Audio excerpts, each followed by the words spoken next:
學佛係咩嘢？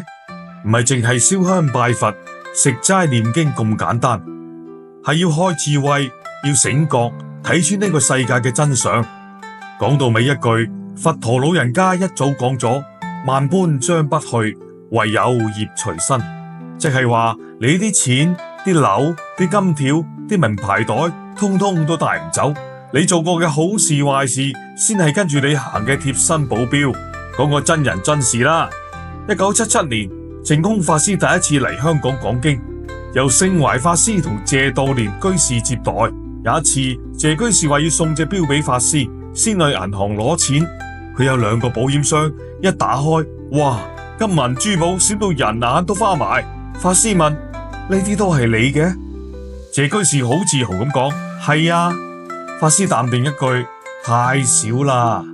謝居士嚇一嚇，法師，唔通你都有？法師笑笑口：我多你好多，多到計唔到添。佢更加好奇：咁喺邊啊？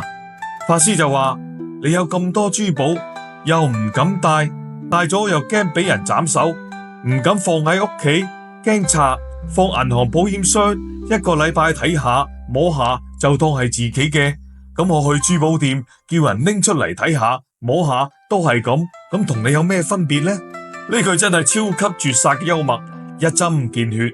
啲珠寶你又唔用，又唔布施，又唔轉成功德，只係1個禮拜摸下就當擁有。咁我行過櫥窗望2眼，咪一樣擁有咯。人最糊塗就糊塗喺呢啲位上，唔識將財富變成功德，只識將財富變成壓力。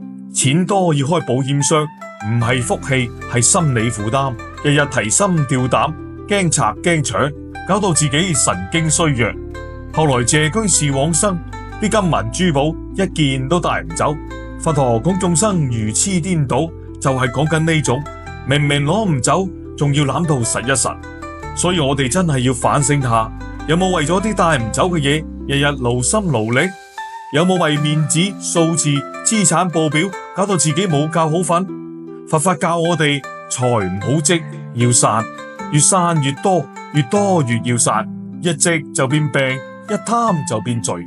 最後故冤負偈2首，與各位共勉。金銀滿箱心未安，一一防賊夜難眠。萬般財寶終須散，唯有善業伴身邊。積財如山終成病，布施似水福綿綿。今生看破唔顛倒，來日光明在眼前。